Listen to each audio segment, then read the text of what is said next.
Welcome to Cloud and Clear, the podcast by SADA for innovative business leaders and technology enthusiasts, where we explore how Google Cloud is transforming the industry and what that means to you. Now, here's your host, Tony Safoian. All right, welcome to Cloud and Clear. Today we have a very special guest, a different kind of guest that I've had so far. Welcome to the podcast, Stephen Aghakhani. So Stephen is a professional race car driver, is now 16, but he's someone whose career we've tracked for a long time. We've been a sponsor of him and his various kind of race cars through history. And I guess our biggest sort of partnership and engagement came out of Google Next this year, where we had by far the coolest booth, you know. Hands down, right? You walked around as well a little bit? A little bit. I mean, it was totally different having the car there compared to everything else. Yeah. That was like the biggest thing out there. It was almost cheating. Kind of. Right? But it wasn't. It was fine. People were like, Tony, is that your car? I'm like, no, that's Steven's car. He drives this car. He's standing right there. Do you want to talk to him? So that was obviously... it was a great showpiece, and at these events, you definitely want to draw attention to the booth. There's actually a lot more behind that, which we'll cover later. I mean, there was actual purpose. We actually did something racing data related using Google Cloud, and it was on full display. But I want to backtrack a little bit because I think people have heard of our relationship. We've been certainly promoting it. We've been talking about it. I want to give the audience a chance to get to know you a little bit, and then there's many reasons why we were attracted to what you were doing in your journey, in your life, in your career. It was above and beyond. Obviously, we have a relationship with your father, and he's an amazing person. But go back a little bit into how you became a now 16-year-old professional race car driver in a Lamborghini. Let's backtrack a few years. How did it all start? Hitting the rewind button, we start out age 6 years old. I've been playing racing games for God knows how long. And I just had this huge passion for cars and like the speed. And my father himself was, and still to this day, is actually a car collector. And it just always fascinated me, the shape of the cars, the way they look, how different they are from one another. And it just drew me in, and it's something I always loved. Just having like that speed, like the feeling of the adrenaline when you're driving. Yeah. So when I was 7 years old, I got into my first go-kart, and we hired a coach, which is actually a good friend of ours at the time, still is to this day. And in a year, 2-3 years, I already passed him. And once that happened, he told my father that it's time to stop go-karts. Let's get him into an actual car. And again, how old are you at that point? Probably late 10, moving on to 11. And I'm already moving into street cars at this time. Come on. Can you reach the pedals? I mean, you're pretty tall. But I mean, I did have to do a lot of speed distance. Tall now. I mean, back then, I will say it was pretty short. I mean, I probably got my height when I was 14.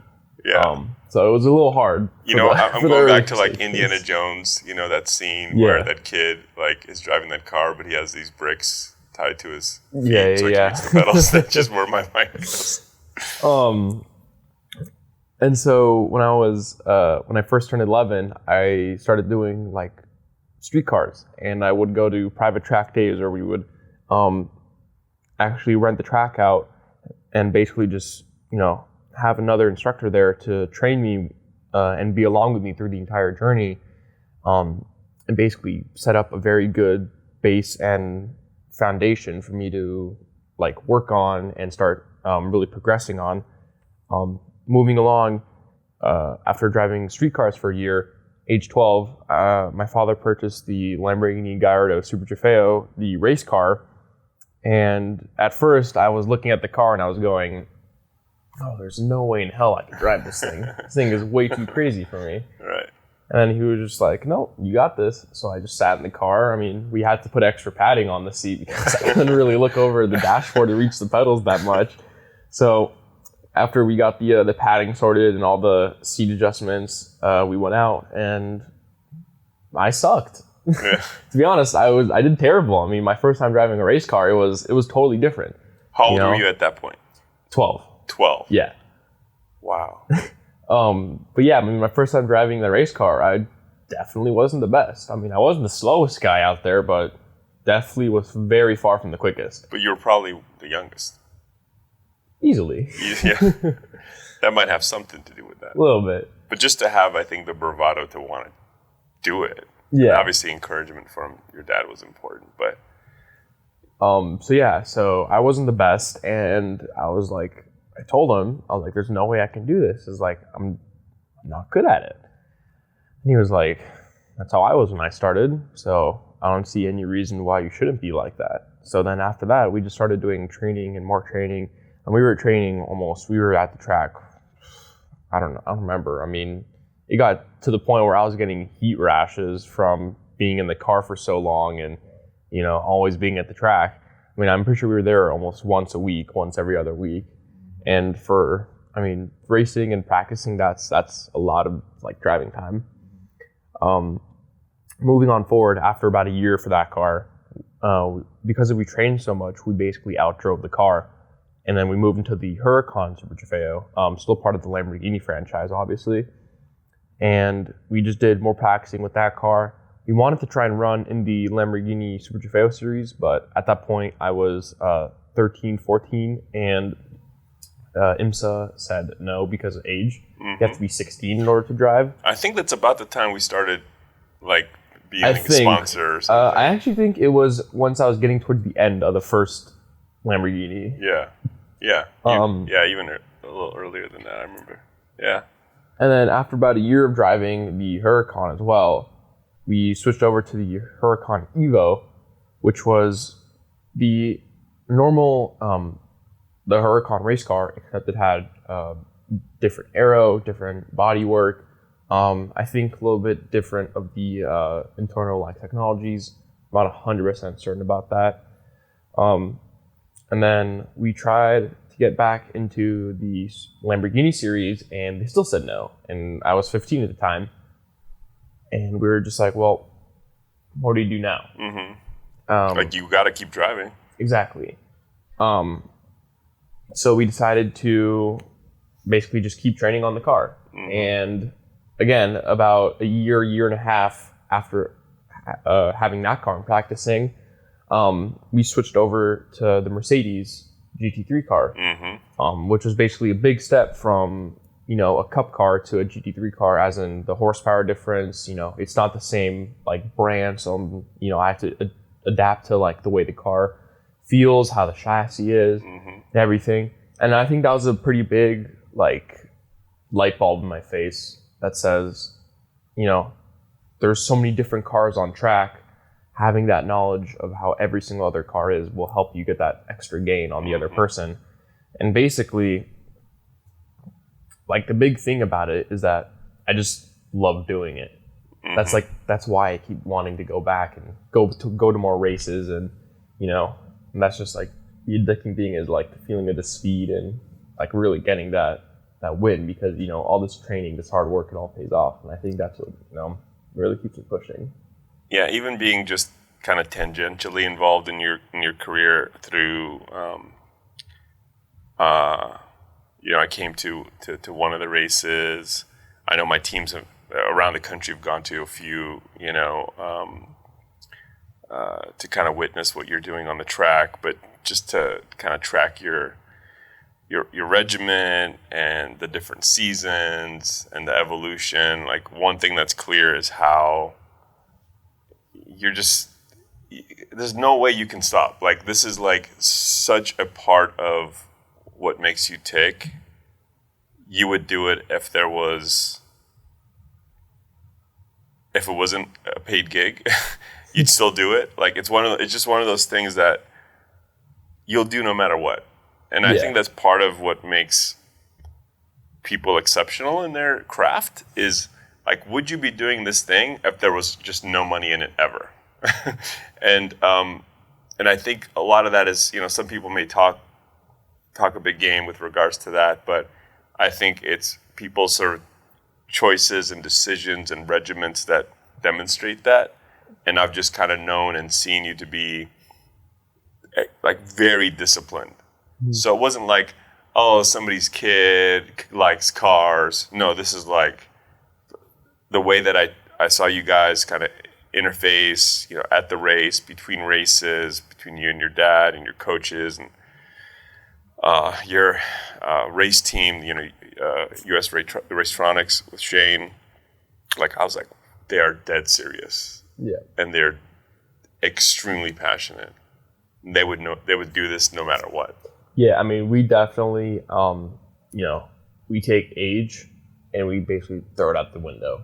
That doesn't matter to any of us, as in the case of I'm racing out there with guys that are 20, 30, 40 years old that have so much more racing experience than me. However, I'm going out and I'm passing them, and it's like, you don't see me as a 16-year-old, you see me as a fellow race car driver. Yeah. And I think that's like the biggest thing about Shane is like he doesn't look down on anyone, like no matter who they are or their age or their experience or anything. And I think that was kind of like the huge thing, was just having someone that truly is like there to race. He doesn't care about any other factors. He's just there to go and win. Yeah, and this is multitude of facets, which kind of made me like very attracted to what you're doing. Part of it is I think like I myself have been like the one that's too young doing whatever I'm doing. Like I'm 41, but I've been doing this thing at SADA since I was 22, 23, and like nobody should have a CEO title at like 25, or 26, and it was kind of crazy. But I just feel like it's like we're in this game of being the underdog to some extent. Like, we're smaller, we're younger, we're scrappy, we work harder than anyone. And I saw that same set of attributes in you and kind of your team, and I was like, yeah, we're cut from the same cloth. We do completely different things, but we have no business doing what we're doing. And some people might be like, a 16-year-old has no business doing what you're doing. Yeah, exactly. Yeah. So let's talk about we're all attracted to, a lot of people are attracted to like cars and racing because it's so exotic, so beautiful, but like I think performance in sport and the reason that we're a lot of us are into sport, whether it's racing or it's like tennis, like what we saw at Wimbledon, or it's the NBA or NFL, it's like golf. I think there's this abstracted layer of like top performance, which people study. There's like, I think you can get PhDs in this stuff. Like, I saw a great documentary around, the highest performing people in sports. And sports is a corollary to me for everything else. It's just what you guys do is just far more visible. It's documented, it's televised, stories are written about it, it's part of our culture. So I think we have a lens into sports and into, racing that doesn't exist in like marketing or like being a CEO or whatever. But I think there's a set of things that makes or increases the probability of someone being exceptional at something. I want to talk about like what that means to you, because there's lots of factors, right? There is just the activities and the regiment and the discipline, but I think a lot of it, frankly, in the world of business too, is psychological. There's a huge psychological element. In fact, I believe like if you look at top athletes, for instance, the difference between like number 1 and number 30 or number 50 or number 100, like they're sort of maybe athleticism. The difference in their athleticism is relatively minor. It's really everything else. In my view, I don't know. That's just from an outside perspective. But can you tell me about how you handle that aspect of trying to be the best or one of the best in your craft? I mean, obviously it's very tough. You know, I'm going against people that have 20 plus years of like driving and racing experience compared to mine, where I've only technically been racing for about 4 years now, 5 years. I mean, it's very tough to try and compete with them, but obviously we put in the extra work. You know, we do more practices, we do more sim time, and I think that's like our biggest help is just having all those extra practices, because kind of like going back a little bit, when I was practicing when I was 12 years old in the Lamborghini Gallardo, going a year after the Huracan, I started racing in the NASA series, which basically was like Spec E30, Spec Miatas, like ST1, ST2 cars. And even though I had no experience with actual like driving the other cars on track, just knowing the track and knowing the car, basically I just put the other cars in as a variable. And I think the biggest help was just, you know, practicing, just knowing how to drive basically helped me get around those cars and gave me the knowledge of what to do in this part of the track. If this guy's there, you know, how to get around them. And I kind of put that into the same perspective for, you know, the racing. The more practice, I just put the cars in as a variable. You know, I know exactly how to take care of them. I have the experience, and basically that's my, you know, only form of keeping up with these, you know, these top-notch big dogs, except only thing is I can do a lot of practice. And I guess that is technically the one advantage of, you know, being this young and this age, is that whereas these other adult race car drivers have, unless, you know, racing is their full profession, then they have jobs or families or stuff to you know, worry about. Yeah. And the only thing that I really have to worry about is my school and just practice, which, I mean, I come back from school. I mean, I'm off at 2 and I'm practicing for hours, whether it's actually on the track or if it's on a sim. And even just that one extra hour or 130-minute like session, it does, you know, so much, because it keeps adding up over time. And I think that's, you know, my form of trying to keep up with these guys. So you have an unfair advantage because you don't have, you know, kids and a family yet. So technically, I kind of have an advantage over them. I think I'm winning in that part of life. But they have years and years on top of the, you know, you have experience on top of you. So I think it just sort of evens out. That's what I would do if I was your age. Practice all the time. But how do you handle the psychological part of it? Again, I think the difference between number 1 and number 50 is may not even be talent, may not even be athleticism. You may not be the most talented racer. I don't know. Like, again, there's all these stories of quarterbacks of where, you know, Tom Brady started, pick number 199 or whatever. Like, I'm not a huge NFL historian, but, you know, Jordan was picked 3rd, you know, whatever, right? Maybe that was just a drafting mistake, but Kobe when he started, all these things. Yeah, I mean, like how do you handle the psychological, not only the pressure at the track, expectations pressure, but you're on your own conversation in your head. How do you handle that? I mean, to be honest, like pressure has absolutely zero effect on me. I mean, I walk into the track and I go, all right, I'm just here to drive. You know, I'm sitting in my car before a race. I'm like, all right, can we start driving?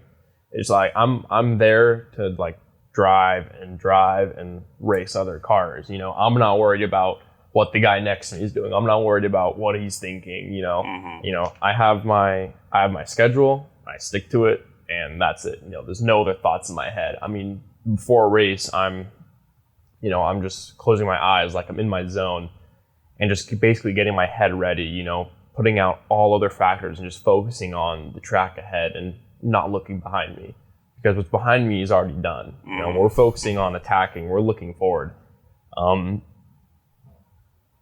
And basically, you know, you can have other race car drivers trying to get in your head. You know, they'll come up to you, they'll like talk to you and stuff, and you know, even they'll talk smack behind your back. I mean, it's racing. It is what it is. You know, it could be the same thing. It happens out in the world. Happens out in other sports. You know, racing isn't the only place where trash talking takes place.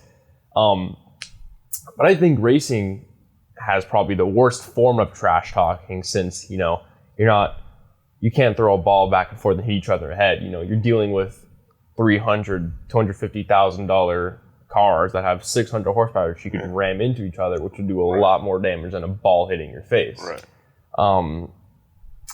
So I think, I mean, it's definitely more dangerous than I mean, it's a lot of other sports. It's very dangerous. But yeah, so basically it's just try to keep the right guys in the right place and try to stay away from the wrong guys in racing.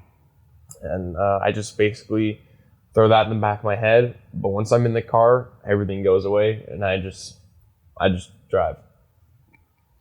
I think just that mindset at your age is pretty advanced. I think people under their 30s, 40s, 50s don't always learn how to focus to that extent. How to have a mindset that's like, I'm actually competing against myself. I'm competing against my last lap time or my last race. And competition exists. It's a reality in our business. There's competition, obviously. But we really kind of, and I'm competitive too. Like, I want to be, you know, the best at what we do and all that stuff. But I know that at the end of the day, we're just competing against ourselves. Like, I feel like we're the only thing that can get in our way. Because, I mean, no one else can really stop you. You know, it's having the thought of other people stopping you is what you know, you're stopping yourself because of that. Totally. And, you know, we're throwing that out. We're throwing that out the window. We're not paying attention to that. You know, we're totally only looking forward. We're only looking for green lights. We're not stopping at all. We're just going to keep charging through everything. You know, no matter how much it hurts, no matter how many hours it takes, we're just going to, you know, keep going. We're not going to stop, because once we stop, it'll be hard to keep the train, or start the train back up. Yeah. So we're just going to try and keep moving through everything, no matter what obstacle it is. I think that too. I think that there's not like there's no set of external factors that are going to prevent us from achieving what we want to achieve. Like we can be our own worst enemy and not execute or not train or not have the required mindset. But that's pretty much it.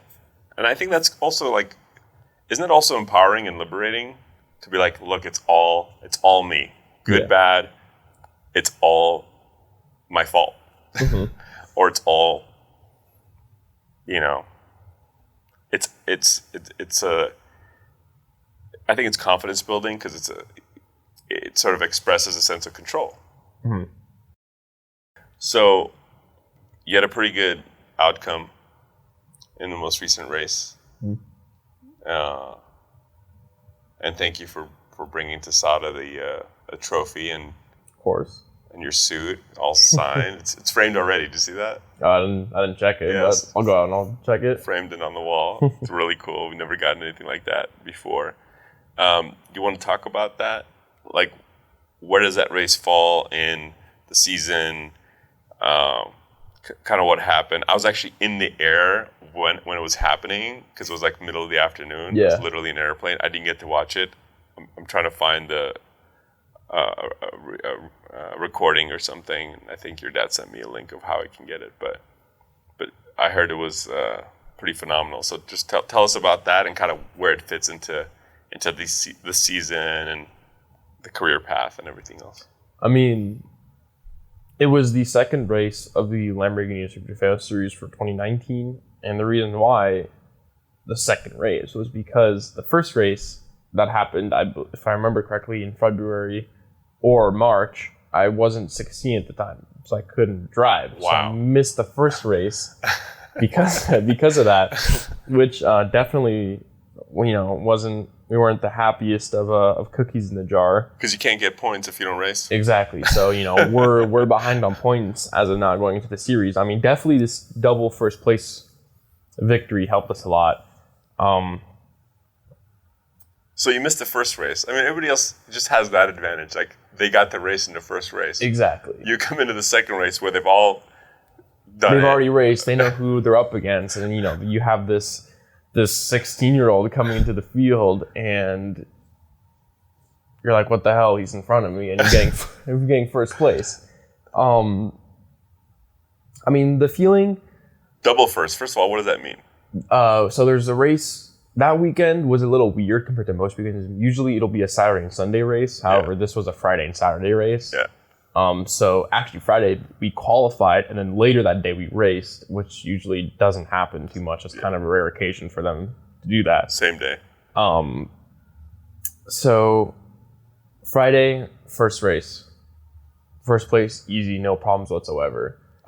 What's easy? How many seconds is easy? Yeah, I mean, second place was kind of like 2-3 seconds behind me. Okay. But again, that was with, a well-timed pit stop and well-timed strategy. Yeah. Saturday, second day, had a little problem, a little mishap, got hit, it's kind of like a weird situation. Paul Tracy, former IndyCar champion, him and I were having a very good battle.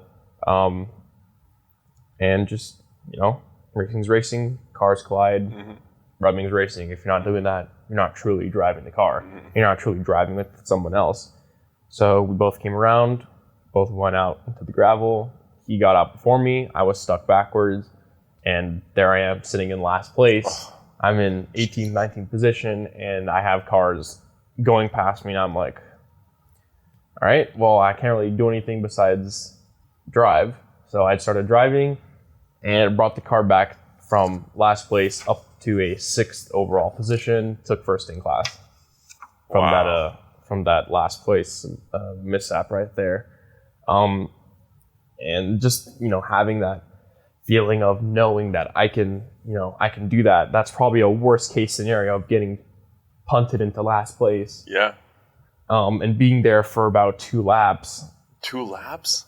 Yeah, I mean, Jesus. It was tough before I could catch anyone. Like, I'm pretty sure once I started driving, like, the first place guy was, like, a couple corners behind. He was, like, catching up.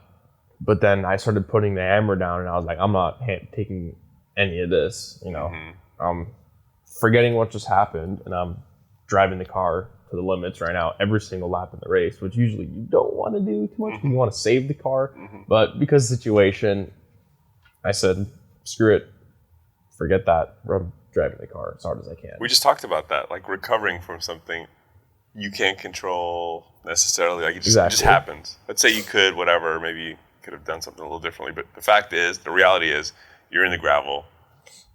You're trying to get out of there as quick as you can. You're trying to get back on track quick as you can. Make sure nothing's wrong with the car, tires aren't punctured. And if that's fine, start hauling. And you're in last place. Yeah. Jesus. Which is... it really sucks. That's what I'm saying. Like those moments are can be just completely demoralizing. Mm-hmm. And it's like once you're in that position, you kind of just think and you just go, should I even bother driving or racing anymore? Like that's what I mean. Because you could easily just park the car and quit the race for that day. He was like, yeah, I don't want to do this anymore. Yeah. But it's just like those drivers, those aren't drivers.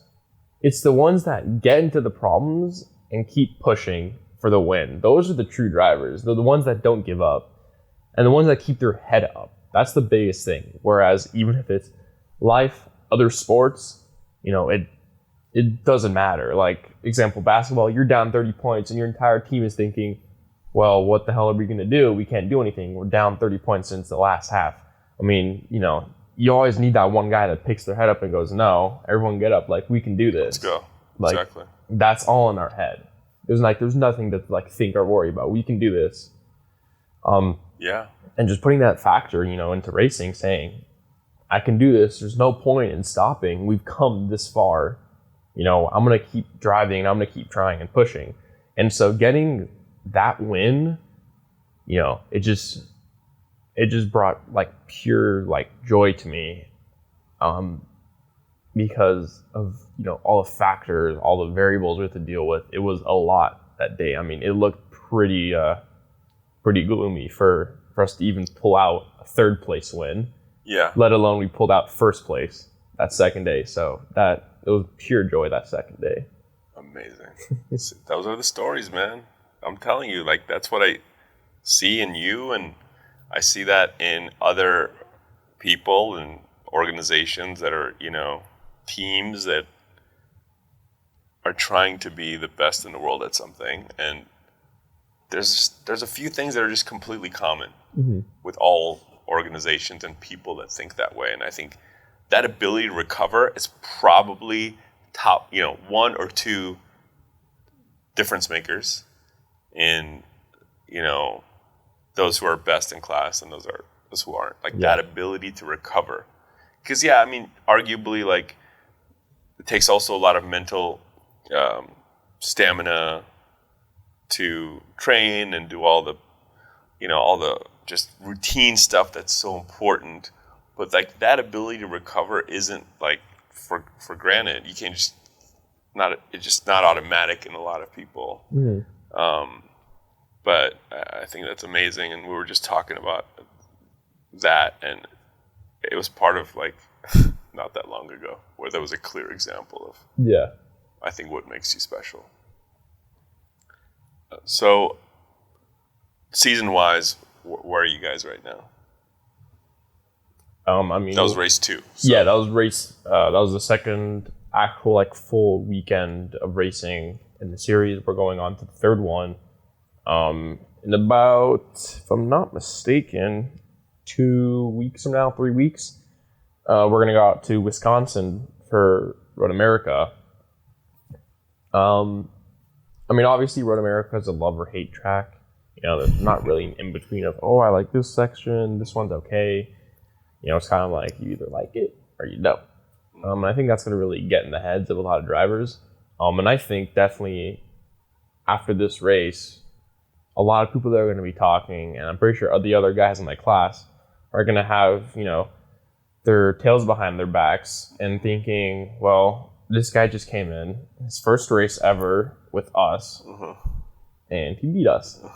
So they're probably rethinking, and that's the thing, is that they're worrying about what we're going to do, what we're planning, what our schedule is, whereas we're sitting here and we're having a normal conversation, like we're just talking normally right now. We're not caring about what they're doing. Right. And I think it's just, getting in their head, because once you're out, you're next to them or you're behind them, and then you go, oh, like crap, like I know what this guy can do, but who knows if you can pull something out, and you just have that constant thought. Whereas racing what's in front of them, they're racing what's behind them. Yeah, it's a formula for disaster for sure. And again, I think if you were to outline like a collection of things, strategies, or just mental kind of positions on things, another top 5 is like, just worry about you, what you do, what you can control. There's a lot of things you can't control. Let's worry about that. And I think a lot of people spend time in all the sports of life worrying about what other people are going to do. And it's not, because it's like, part of that is like, because you can't control it. So why spend a second thinking about how much they're going to train, what they're going to eat that day? Like, exactly. That's like, you take no part in that. Yeah. I think that's really powerful. So what's next? Like, how long does the season go? And then where do you, like, what's the plan? Because you switched, cars and teams, but like, what's the plan? You're back with Lamborghini now. The plan is to finish this race season, see where we stand, see where we finish. Just because of us being a race down, it's going to be hard to really try and take this race season, being honest. So we're going to come back next season, do every single race again, and really win that one. We aren't here to mess around or get pushed around. We're here to drive, and that's what we're really putting our foot down and proving to other people, is that, people still look down at me, obviously, because of the age. And we're saying, who cares about that? If you can drive and if you're a competitor, who cares how old you are? Mm-hmm. You can train a 7-year-old or an 80-year-old to do the exact same thing I'm doing. But I wouldn't care about age. I'd look at them as they're driving, they're doing exact times that I'm doing. I need to see them as a problem, not as like who they are. Mm-hmm. Long term, I want to keep driving, no matter what it is. Whether mm-hmm. I'm a coach, I rent seats, or I'm offering my car. Just having my car out there, being on track, or just anything like related to racing. That's like all I want. You're gonna be in the game, no matter what. Yeah, no matter what it is. Whether I'm servicing a car, taking care of it, like helping someone work something out with the car, just basically car and racing related. But you rather drive. Oh yeah. We talked so much about the racing and all the corollaries of life and all of that, but I mean, one of the reasons, and we knew this I think early on, is like at some point we're going to get together and figure out how to like help you optimize some of your racing and strategy based on data. Mm-hmm. Like cars generate so much data. Yeah. And the first time we did that, obviously, was the telemetry data for the last car. And, we'd never done this before, but, we took all that data, we essentially put into BigQuery and visualized it with Data Studio. And it was like, kind of, you could reenact the entire race kind mm-hmm. of visually. And we built that. And I think we're just kind of scratching the surface. And I think every series has its own rules around what you can and cannot do with that data. But we really kind of want to continue pushing the envelope on that with you. Mm-hmm. And then there's this concept of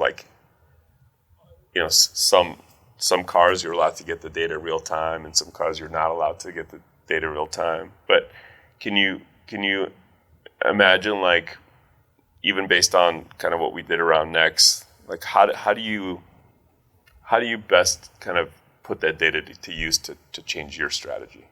The biggest thing that the SADA systems technology is allowing us to do is, whether the car lets us or not, is having the ability to pull that real-time data, and having that, obviously we can have the edge over our competitors. We know exactly how the car is reacting. We know mm-hmm. exactly what the driver is doing, exactly how much fuel is left, measure the temperatures, and having that knowledge is such a huge factor and a huge gain. I mean, racing is so much knowledge compared to actual driving. Mm-hmm. Knowing the strategies, that's such a huge gain. And I think that's, the biggest thing about having that technology in our back pocket and being able to use it. That's such a huge benefactor to us. Yeah, I think and US Racetronics and Shane and team have been very supportive in kind of breaking new ground. Mm-hmm. Of course, at the F1 level and NASCAR, that's done more kind of, and they have more rules governing what you can do, but mm-hmm. it's done more typically. Of course, they have that because they have massive teams. But that's because the series allows it. They have the crazy budget to do that too. Exactly. So what we want to do is continue to help you get an unfair advantage. Hey, I mean, if it's in the rules, it's fine. Yeah, but maybe we're not breaking. Maybe they don't. Not every racer has a relationship with a SADA that can do this kind of stuff for you. Steven, thank you so much for joining me today. I think this is a different kind of a podcast, but I think again, there's so many corollaries to your journey and to our journey, and just sort of racing is sort of the epitome of speed and risk and the competitive spirit and the mental acuity required to do anything fantastic. It's like being in a car going that fast for many, many years at different levels. It's just certain kind of discipline and headspace that's required to do that. So I really enjoyed the conversation. I think our listeners will enjoy it too. Thanks for having me. We wish you continued success on Thank the next you. one. And this whole season, I think you can make a comeback, man. Big time. Hopefully. Yeah. Cross fingers. I think you can. Thanks very much. Awesome. Thank you. Thank you for listening to Cloud and Clear. Check the show notes for links to this week's topics. And don't forget to connect with us on Twitter @CloudandClear and our website, sada.com. Be sure to rate and review the show on your favorite podcast app.